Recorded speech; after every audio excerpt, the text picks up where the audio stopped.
नमस्कार, स्वागत है। आप देख रहे हैं सुशासन से संवरता छत्तीसगढ़। छत्तीसगढ़ की लोकप्रिय विष्णुदेव साय सरकार प्रदेश की जनता के सर्वांगीण विकास के लिए हर क्षेत्र में लगातार काम कर रही है।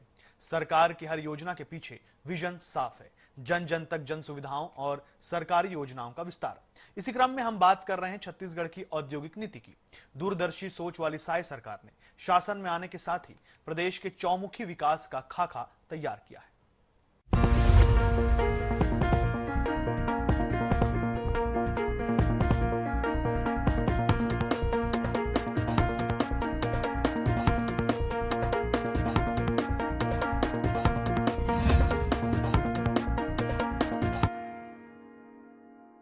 अपनी लोक कल्याणकारी नीतियों के लिए जनता में लोकप्रिय साय सरकार ने प्रदेश के विकास और प्रदेश की जनता की जरूरतों को ध्यान में रखते हुए औद्योगिक नीति का सृजन किया है।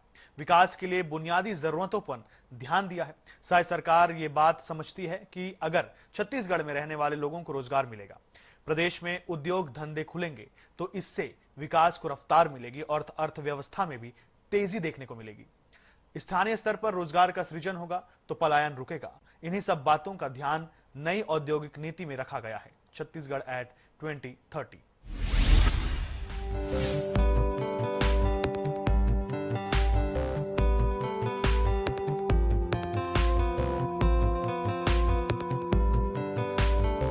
मुख्यमंत्री विष्णुदेव साय की सरकार ने छत्तीसगढ़ में औद्योगिक विकास, स्थानीय रोजगार सृजन और निवेश को बढ़ाने के लिए औद्योगिक नीति 2024-30 लागू की। इस नीति का मुख्य उद्देश्य राज्य को pharmaceutical, textile, green hydrogen, semiconductor, artificial intelligence जैसे और कृषि प्रसंस्करण जैसे क्षेत्रों में अग्रणी केंद्र बनाना है। इस नीति के माध्यम से 7.69 लाख करोड़ रुपए से ज्यादा के निवेश के प्रस्ताव प्राप्त हुए हैं, जिससे भारी संख्या में रोजगार के सृजन का लक्ष्य है। औद्योगिक रूप से पिछड़े विकास खंडों और विशिष्ट क्षेत्रों, फार्मा, टेक्सटाइल के लिए विशेष पैकेज का प्रावधान है। महिलाओं, अनुसूचित जाति, अनुसूचित जनजाति, पूर्व सैनिक और नक्सल प्रभावित लोगों के लिए अतिरिक्त अनुदान का भी प्रावधान है। पहली बार नीति में MSME, सेवा उद्योगों और बड़ी सेवा इकाइयों के लिए अलग से प्रोत्साहन की व्यवस्था की गई है। AI data centre, robotics, computing, GPU और ग्रीन हाइड्रोजन जैसे अत्याधुनिक उद्योगों को बढ़ावा दिया जा रहा है। प्रदेश में कोरबा, बिलासपुर, रायपुर औद्योगिक कॉरिडोर की स्थापना की जाएगी। नई औद्योगिक नीति में छत्तीसगढ़ सरकार ने भारत सरकार के विजन 2047 की परिकल्पना को साकार करने और राज्य के औद्योगिक विकास को गति देने के उद्देश्य से कई प्रावधान किए हैं। छत्तीसगढ़ में प्रशिक्षित व्यक्तियों को औपचारिक रोजगार में परिवर्तित करने के लिए उद्योगों के हेतु प्रति व्यक्ति 15,000 रुपए की प्रशिक्षण वृत्ति प्रतिपूर्ति का प्रावधान किया गया है। नवीन औद्योगिक नीति 1 नवंबर 2024 से 31 मई 2030 तक के लिए लागू होगी। नई औद्योगिक नीति में निवेश प्रोत्साहन में ब्याज, अनुदान, लागत पूंजी और स्टाम्प शुल्क छूट, विद्युत शुल्क छूट, मूल्य संवर्धित करके प्रतिपूर्ति का प्रावधान है। नई नीति में मंडी शुल्क छूट, दिव्यांग रोजगार अनुदान, पर्यावरणीय प्रोजेक्ट, परिवहन अनुदान, नेट राज्य वस्तु और सेवा कर की प्रतिपूर्ति के भी प्रावधान किए गए हैं। नई औद्योगिक नीति में राज्य के युवाओं के लिए रोजगार सृजन के क्षेत्र को लक्ष्य में रखकर 1000 से ज्यादा स्थानीय रोजगार सृजन के आधार पर bespoke पैकेज विशिष्ट क्षेत्र के उद्योगों के लिए प्रावधानित है। राज्य के निवासियों, विशेषकर अनुसूचित जाति, जनजाति, महिला उद्यमी, सेवानिवृत्त अग्निवीर सैनिक, भूतपूर्व सैनिक जिनमें पैरा मिलिट्री भी शामिल है, को नई औद्योगिक नीति के तहत ज्यादा प्रोत्साहन दिए जाने का प्रावधान है। नक्सल प्रभावित कमजोर वर्ग, तृतीय लिंग के उद्यमी भी नई औद्योगिक पॉलिसी के तहत विशेष प्रोत्साहन के पात्र होंगे। छत्तीसगढ़ प्रदेश भारत के प्रमुख स्टील निर्माता राज्यों में से है। हमारे यहाँ सार्वजनिक क्षेत्र के भिलाई स्टील प्लांट और नगर नार स्टील प्लांट जैसी बड़ी इकाइयां तो संचालित हैं ही, इसके साथ साथ निजी क्षेत्र के छोटे बड़े अनेक इस्पात संयंत्र भी संचालित हैं। भिलाई इस्पात संयंत्र अपने विस्तार के दृष्टिकोण से एशिया का सबसे बड़ा और उत्पादन के दृष्टिकोण से सेल का सबसे बड़ा स्टील प्लांट है। आप लोगों को यह भी पता है कि छत्तीसगढ़ में लोहे के विशाल भंडार हैं। एशिया की सबसे बड़ा लोहे का भंडार बैलाडीला यहीं पर है। इसके अलावा रावघाट और दल्ली राजहरा सहित और भी अनेक लौह अयस्क के भंडार हैं। इस समय देश में कुल उत्पादित स्टील में छत्तीसगढ़ की भागीदारी 15 से 20% है। लौह खनिज के उत्पादन के मामले में भी हमारी गिनती देश के प्रमुख उत्पाद राज्यों में होती है। राज्य की अर्थव्यवस्था में यहाँ के उद्योगों की भागीदारी 53.50% है, जबकि राष्ट्रीय औसत 30.97% है। इस तरह आप देख रहे होंगे कि छत्तीसगढ़ में अभी भी इस्पात उद्योग के विस्तार की बहुत संभावनाएं हैं।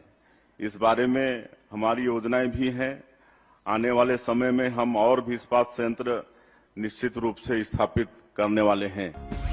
नई औद्योगिक नीति में पहली बार सेवा क्षेत्र अंतर्गत MSME सेवा उद्यम और बृहद सेवा उद्यमों के लिए पृथक प्रोत्साहन का प्रावधान किया गया है। सेवा क्षेत्र के अंतर्गत engineering services, research and development sector, पर्यटन और मनोरंजन सेक्टर आदि से संबंधित गतिविधियों को सम्मिलित किया गया है। इस नीति में बड़ी संख्या में सेवा श्रेणी के उद्यमों को भी औद्योगिक निवेश प्रोत्साहन के लिए पात्र उद्यम माना गया, जिसमें पर्यटन, मनोरंजन और अन्य सामाजिक सेवाओं के सेक्टर तथा सरगुजा एवं बस्तर संभाग में होम स्टे सेवाओं को भी शामिल किया गया है। इस नीति में सूक्ष्म, लघु और मध्यम उद्यमों की परिभाषा को भारत सरकार के द्वारा परिभाषित MSME के अनुरूप किया गया है। इन उद्यमों को प्राप्त होने वाले प्रोत्साहनों को अन्य राज्यों की तुलना में प्रतिस्पर्धी बनाया गया है।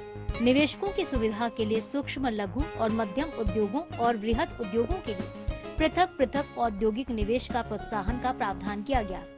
नई औद्योगिक नीति में फार्मास्यूटिकल, टेक्सटाइल, कृषि और खाद्य प्रसंस्करण तथा गैर कास्ट वनो उत्पाद यानी कि NTFP प्रसंस्करण, compressed biogas, green hydrogen, electrical and electronics, artificial intelligence, robotics and computing, IT, ITES, data centre, जल विद्युत परियोजनाएं, सौर ऊर्जा परियोजनाएं आदि के लिए आकर्षक पृथक औद्योगिक निवेश प्रोत्साहन का प्रावधान है।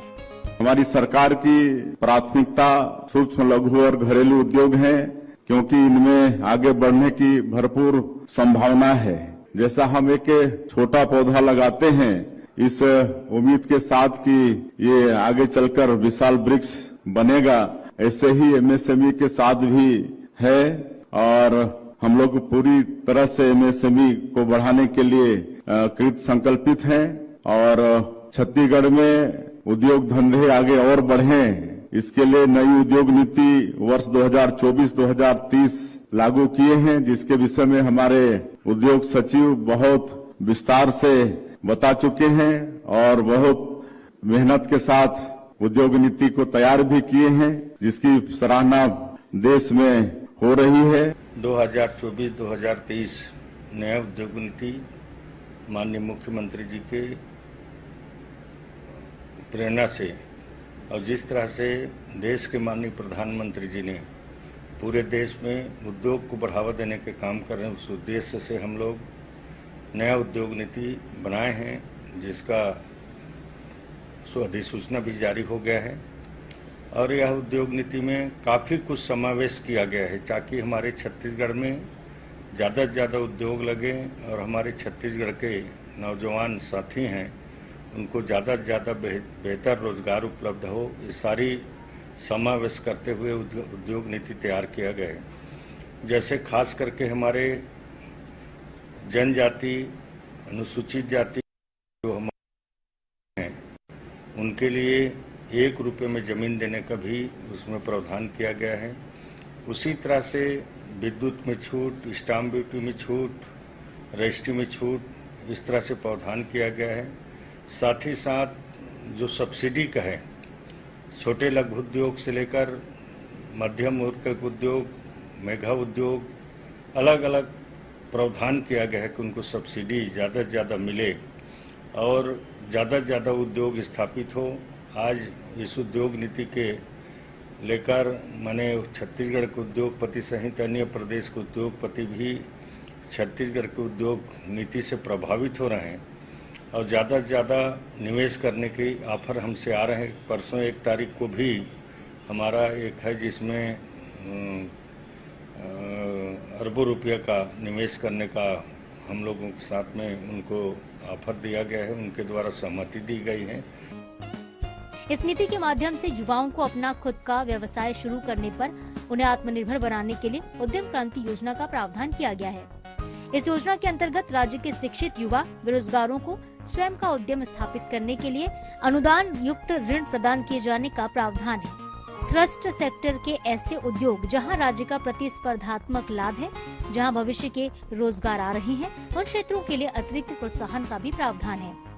राज्य के कोरबा, बिलासपुर, रायपुर को देश के औद्योगिक मानचित्र में स्थान दिलाने के लिए इंडस्ट्रियल कॉरिडोर की स्थापना का प्रावधान है। नई औद्योगिक नीति के निर्माण के लिए उद्योग विभाग के द्वारा संबंधित सभी हितपक्षों, औद्योगिक संगठन, औद्योगिक समूह, संबंधित विभागों के साथ 1 वर्ष तक का संवाद करके गहन परामर्श किया गया। देश के अग्रणी राज्यों की औद्योगिक नीतियों का अध्ययन करने के उपरांत राज्य की अनिवार्य स्थानीय आवश्यकताओं को ध्यान में रखकर सर्वश्रेष्ठ प्रावधानों को इसमें शामिल किया गया है।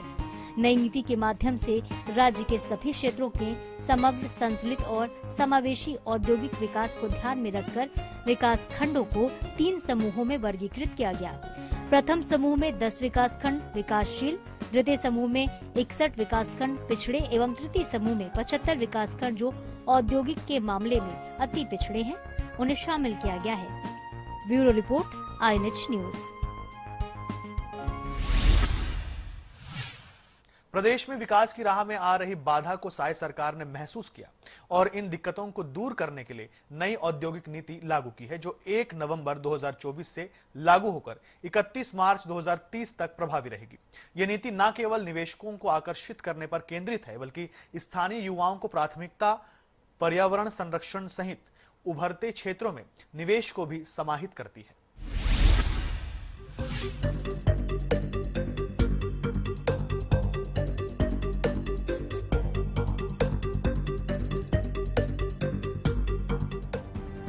छत्तीसगढ़ एक ऐसा राज्य है जो प्राकृतिक संसाधनों से भरपूर होने के बावजूद लंबे समय तक औद्योगिक विकास में पिछड़ा रहा।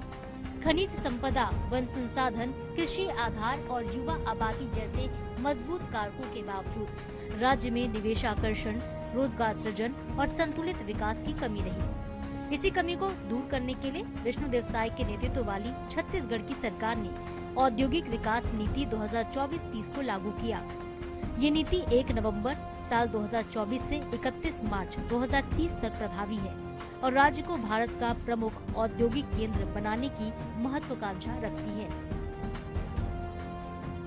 हमारी सरकार रोजगार पर विशेष ध्यान दे रही है।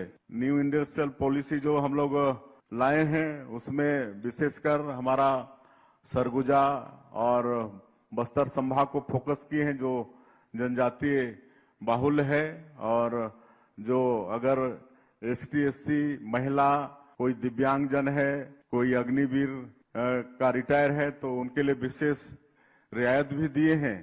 और अगर कोई उद्यमी अपने उद्यम में 1000 रोजगार देता है तो उसके लिए नई इंडस्ट्रियल पॉलिसी में 20 फोक की नीति लाए हैं। कई तरह की उनको सहूलियत हम लोग दे रहे हैं, तो निश्चित रूप से इसका फायदा आने वाले समय में होगा, ऐसा हम समझते हैं। तो छत्तीसगढ़ प्रदेश में ज्यादा से ज्यादा उद्योग स्थापित हों, क्योंकि दोनों एक दूसरे से जुड़ा हुआ विभाग है। अगर ज्यादा से ज्यादा उद्योग धंधा लगेंगे तो ज्यादा से ज्यादा हमारे लोगों को रोजगार मिलेगा। ये सारी चीजों के लिए प्रयास किया जा रहा है और आज जो हमारा अनुदान मांग रखे थे हम लोग विधानसभा में, सभी सदस्यों ने सर्वसम्मति से उसको पास किया है। छत्तीसगढ़ की आबादी का लगभग 60% कार्यशील जनसंख्या की श्रेणी में आता है। इनके लिए रोजगार के अवसर उपलब्ध कराना हमारी प्राथमिकता है। वर्तमान में देखा जाए तो हमारी अर्थव्यवस्था में उद्योग क्षेत्र का लगभग 48% तथा सेवा क्षेत्र का लगभग 35% योगदान है। हमारा यह प्रयास है कि निवेश के माध्यम से विकसित अर्थव्यवस्था की तरह उद्योग एवं सेवा क्षेत्र का विस्तार प्रत्यक्ष एवं बल्कि अप्रत्यक्ष रोजगार सृजन की असीम संभावनाएं भी निर्मित होंगी। हमारी औद्योगिक विकास नीति 2024 से 2030 रोजगार पर केंद्रित है तब विगत वर्ष लगभग 1000 उद्योगों को उत्पादन प्रमाण पत्र जारी किया गया है तथा इन उद्योगों के द्वारा 8000 करोड़ से अधिक के निवेश के साथ साथ 15000 से अधिक रोजगार के अवसर सृजित हुए हैं। धमतरी के कचना में 17 एकड़ क्षेत्र में प्रदेश की पहली 4 मंजिला प्लग एंड प्ले फैक्ट्री विकसित की जा रही है। सभापति महोदय, देश और दुनिया के निवेशकों को छत्तीसगढ़ में आकर्षित करने के लिए माननीय मुख्यमंत्री जी के नेतृत्व में रायपुर, दिल्ली, मुंबई, बेंगलुरु, अहमदाबाद और जापान के ओसाका तक इन्वेस्टर कनेक्ट कार्यक्रम आयोजित किया गया, जिसके परिणाम स्वरूप लगभग 8 लाख करोड़ से अधिक के निवेश प्रस्ताव राज्य को प्राप्त हुए हैं। औद्योगिक क्षेत्रों की वृद्धि करने हेतु इस वित्तीय वर्ष में मटिया कसडोल, बिरकोनी महासमुंद, छाती धमतरी, बनगांव भी पत्थलगांव सहित 23 औद्योगिक क्षेत्रों की स्थापना के लिए 250 करोड़ रुपए का प्रावधान किया गया है। सभापति महोदय, ग्राम तूता, नवा रायपुर अटल नगर में कन्वेंशन सह एग्जीबिशन सेंटर के निर्माण हेतु प्रारंभिक 25 करोड़ रुपए का प्रावधान, भिलाई में व्यवसायिक परिसर के निर्माण हेतु 10 करोड़, पटेवा राजनांदगांव में इलेक्ट्रॉनिक मैन्युफैक्चरिंग क्लस्टर 2.0 के लिए 10 करोड़, नवा रायपुर अटल नगर तथा राजनांदगांव में इंडस्ट्रियल फैसिलिटेशन कॉम्प्लेक्स के लिए 20 करोड़ का प्रावधान किया गया है। पिछले बजट में हमने छत्तीसगढ़ चैम्बर ऑफ कॉमर्स के भवन निर्माण के लिए बजटीय प्रावधान किया गया है, जिसे अमली जामा पहनाया जा चुका है। तो इस बजट में बस्तर चैम्बर ऑफ कॉमर्स के भवन निर्माण के लिए प्रावधान किया गया है। नीति के प्रमुख उद्देश्य: निवेश आकर्षण और आर्थिक विकास, राज्य में बड़े पैमाने पर निवेश लाना जिससे जीडीपी में योगदान बढ़ सके, रोजगार सृजन, लाखों प्रत्यक्ष और अप्रत्यक्ष रोजगार को पैदा करना, विशेष तौर पर स्थानीय युवाओं के लिए, संतुलित क्षेत्रीय विकास, पिछड़े क्षेत्र जैसे बस्तर, सरगुजा नक्सल प्रभावित इलाकों में अतिरिक्त प्रोत्साहन, एमएसएमई और स्टार्टअप को बढ़ावा, छोटे उद्योगों को मजबूत बनाना, उभरते क्षेत्रों में focus, AI, robotics, semiconductor, green hydrogen, data centre, pharma और टेक्सटाइल आदि, स्थानीय संसाधनों का इस्तेमाल, खनिज, वन उत्पाद, कृषि आधारित उद्योगों को प्राथमिकता, ease of doing business, single window system, digital प्रक्रियाएं, पर्यावरण संरक्षण, हरित उद्योग, सर्कुलर इकोनॉमी को बढ़ावा देना, आर्थिक प्रोत्साहन, पूंजीगत सब्सिडी, फिक्स्ड कैपिटल इन्वेस्टमेंट पर 10 से 50% तक क्षेत्र और निवेश आकार के आधार पर, ब्याज अनुदान, ऋण पर 5 से 7% तक सब्सिडी 5 से 10 सालों के लिए, एसजीएसटी प्रतिपूर्ति 60 से 100% तक एसजीएसटी रिफंड एफसीआई के आधार पर, विद्युत शुल्क में छूट 5 से 10 सालों तक पूर्ण या फिर आंशिक छूट, स्टाम्प ड्यूटी और रजिस्ट्रेशन फीस में छूट 50 से 100% तक, ईपीएफ प्रतिपूर्ति, छत्तीसगढ़ निवासियों के लिए 75% तक ईपीएफ योगदान की प्रतिपूर्ति 5 सालों के लिए, रोजगार सृजन अनुदान, प्रत्येक स्थानीय कर्मचारी पर वार्षिक अनुदान, लैंड सब्सिडी, औद्योगिक पार्कों में भूमि पर छूट या फिर सब्सिडी, विशेष पैकेज, 1000 करोड़ से ज्यादा निवेश या फिर 1000 से ज्यादा स्थानीय रोजगार वाले प्रोजेक्ट के लिए कैबिनेट सब कमेटी के द्वारा customised package, electronic and electrical sector FCI का 100% तक प्रमोशन, एआई, रोबोटिक्स, कंप्यूटिंग एफसीआई का 150% तक, thrust sector, pharma, food processing, textile, defence, renewable energy अतिरिक्त 10 से लेकर 20% तक लाभ, स्थानीय रोजगार को मिली प्राथमिकता, अकुशल श्रमिक 100%, छत्तीसगढ़ के मूल निवासी, कुशल श्रमिक 70%, प्रबंधकीय स्तर 40%। ये प्रावधान स्थानीय युवाओं को लाभ पहुंचाता है और सामाजिक न्याय को सुनिश्चित करता है। महिलाओं, एससी, एसटी, पूर्व नक्सली, अग्निवीर, थर्ड जेंडर को अतिरिक्त छूट। डीडीबी के साथ एमओयू इस दिशा में महत्वपूर्ण कदम है। इस एमओयू के माध्यम से न केवल हमें डेयरी इंडस्ट्री से जुड़ी तकनीकी जानकारी प्राप्त हो सकेगी, अपितु बोर्ड के पेशेवर अनुभव का लाभ भी हमें मिल सकेगा। डेयरी इंडस्ट्री के विकास से न केवल बड़ी संख्या में लोगों को रोजगार मिलेगा, अपितु ग्रामीण अर्थव्यवस्था को मजबूती भी मिलेगी। इसका सबसे बड़ा लाभ यह होगा कि हमारे प्रदेश के लोगों के भोजन में प्रोटीन की उपलब्धता दूध की वजह से बढ़ जाएगी। इसका सीधा लाभ हमें सुपोषण अभियान में भी मिलेगा और हमारे बच्चों को स्वस्थ सुपोषित करने में इससे सहायता मिलेगी। छत्तीसगढ़ की सरकार औद्योगिक क्षेत्र में बड़ा काम करना चाह रही है, छत्तीसगढ़ के विकास की बात करना चाह रही है, छत्तीसगढ़ के स्थानीय लोगों को रोजगार देने की बात कर रही है और वो औद्योगिक नीति के चलते जो सरलीकरण हो सकता है वो कार्य कर रही है। मैं धन्यवाद दूंगा विष्णुदेव साय को, छत्तीसगढ़ चेंबर ऑफ कॉमर्स से, क्योंकि छत्तीसगढ़ के व्यापार की वो चिंतन कर रहा है और छत्तीसगढ़ के व्यापार की गति को आगे बढ़ाने में कार्य कर रहे हैं। अभी लंबे टाइम से मैंने देखा कि जब उन्होंने संशोधन का कार्य किया, सब्सिडी में उन्होंने जो छूट देके रखी है वो तो सराहनीय कदम है, लेकिन सेवा क्षेत्र में जमीन को डाइवर्शन करने में 100% की छूट और एक बड़ा उन्होंने काम किया है, उसके लिए मैं दिल से आभार करता हूं कि आप जो औद्योगिक क्षेत्र आपके एरिया में लगा रहे हैं, छत्तीसगढ़ की जमीन पे लगा रहे हैं, अगर आप स्थानीय लोगों को रोजगार देते हैं तो उसमें लंबी छूट मिल रही है, इसमें वहां के स्थानीय लोगों को रोजगार मिलेगा और औद्योगिक विकास केंद्र की हम छत्तीसगढ़ के बढ़ावे की हमेशा बात करते रहते हैं। इससे निश्चित रूप से छत्तीसगढ़ के व्यापार और छत्तीसगढ़ के विकास में बढ़ोतरी की संभावना बढ़ जाती है। जो है हमारी औद्योगिक नीति जो है वो 2024-30 में नवंबर में डिक्लेयर की थी सरकार ने। कोई भी पॉलिसी जब बनती है तो उसमें कुछ ना कुछ चीजें जो रहती हैं वो थोड़ी बहुत छूट जाती हैं या थोड़ी बहुत मनमाफिक नहीं होती, जिससे कि प्रगति हो सके। समय समय पर उसका अध्ययन कर सरकार ने सोचा कि भाई ये त्रुटियां हैं, इसको हम संशोधन करके सुधार सकते हैं। तो इस नीति में मेरे ख्याल से कई बार संशोधन किए गए हैं और वास्तव में ये नीति जो बनाई गई है वो नीति मतलब मेरे हिसाब से तो काफी अच्छी नीति है, जिसमें औद्योगिक विकास हमारे प्रदेश में होगा। बहुत से नए उद्योग जो पाइपलाइन में, जितने 7.5 लाख करोड़ का जो MOU हुआ है, मतलब लेटर ऑफ इंटरेस्ट जो लोगों ने शो किया है, तो वो उम्मीद है कि हमारे छत्तीसगढ़ में वो उद्योग लगेंगे, जिससे कि हमारे यहाँ पे रोजगार भी उपलब्ध होगा और राजस्व की भी हमारे को प्राप्ति होगी। सरकार के द्वारा जो श्रमिक के उसमें भी उन्होंने कुछ घोषणा की कि अगर आप 1000 श्रमिक रखेंगे या 3000 श्रमिक रखेंगे तो उस पर भी कुछ इंसेंटिव्स देने का प्रावधान रखा है। ये वाकई में जो है रोजगार को बढ़ावा देने का एक कदम है और सराहनीय कदम है और हम उम्मीद करते हैं कि आने वाले 5 सालों में जो है औद्योगिक क्रांति हमारे प्रदेश में होगी और एक भारत के नक्शे में जो है हम उभर कर एक हमारा प्रदेश जो है वो दिखेगा। हाँ, देखिए, उद्योग नीति 2024-30 जो है वो पिछले तीन बार की जो उद्योग नीति में मुझे लगता है सबसे इम्प्रूव्ड और सबसे एडवांस नीति है। इसमें सारे इंडस्ट्रियलिस्ट बहुत इन्वेस्टमेंट करना चाहते हैं इस नीति में और जो उसमें जो थोड़ी बहुत कमियां रही थी वो भी अमेंडमेंट के दौरान ठीक कर लिया गया है। तो उद्योग की रफ्तार तेज होने का पूरा माहौल बन चुका है और बस अब मार्केट ठीक हो जाए, अब ये वॉर से स्थिति बाहर निकले तो आदमी फिर से फ्रेश इन्वेस्टमेंट की तरफ जाएगा और आगे जितने भी नए उद्योग आएंगे उससे छत्तीसगढ़ की गवर्नमेंट को सिर्फ रेवेन्यू ही नहीं, रोजगार भी बढ़ेगा और हमारा देश में छत्तीसगढ़ का नाम वापस रोशन होगा।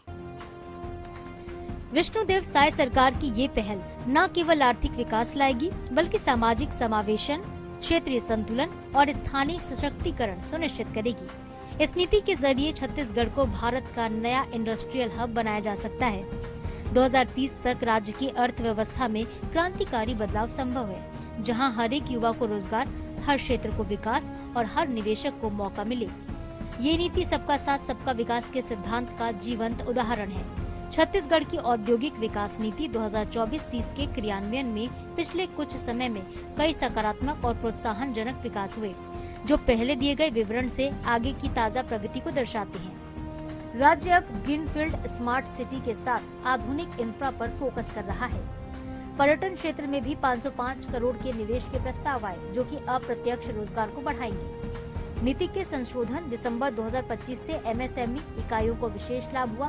50% रोजगार देने वाले फर्म, टेक्सटाइल, खाद्य प्रसंस्करण, इलेक्ट्रॉनिक्स, AI, IT जैसे सेक्टर्स में मूल निवासियों को वेतन अनुदान मिलेगा। EPF प्रतिपूर्ति और रोजगार सृजन अनुदान के नए प्रावधान जोड़े गए, जिससे स्थायी रोजगार बढ़ेगा। कुल मिलाकर नीति से लाखों प्रत्यक्ष अप्रत्यक्ष नौकरियां सृजित होने की प्रक्रिया तेज है। खास तौर पर पिछड़े क्षेत्रों में औद्योगिक नीति से रोजगार का सृजन होगा और प्रदेश की अर्थव्यवस्था को फायदा पहुंचेगा। Bureau report, INH news.